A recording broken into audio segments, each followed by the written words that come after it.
Hello সবাইকে, রাধে রাধে। প্রত্যেক দিনের মতো আজকেও সকালে উঠে গপুকে ফ্রেশ করিয়ে তাকে প্রসাদ দিয়ে দিয়েছিলাম তার সকালের। তারপর আজকে আমার এক্সাম ছিল, লাস্ট এক্সাম, তো আমি এক্সাম দিতে চলে গেছিলাম। আমরা এক্সাম দিতে গিয়ে বসেছিলাম কিছু খাওয়ার জন্য। তারপর আমি অর্ডার দিয়ে দিয়েছিলাম আমি যেটা খাবো। আমি শুধু জাস্ট একটা চাই অর্ডার করেছিলাম, কারণ আমার ময়দার জিনিস খাওয়া বারণ ওর জন্য। তো আমরা কলেজে চলে এসেছি, আমি আর আমার দুটো বন্ধু, সবাই এদেরকে চেনোই হয়তো, অঙ্কুশ আর তিয়াশা। তারপর আমাদের এক্সাম হয়ে যাওয়ার পরে খাতা জমা দিয়ে তো আমি একটা ক্লিপ নিয়ে নিচ্ছিলাম সবার অজান্তেই।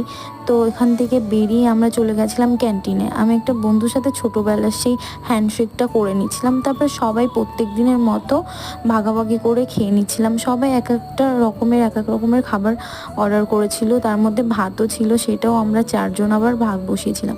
তো তোমাদের কেমন লাগলো কমেন্টে জানিও। So by everyone, tata.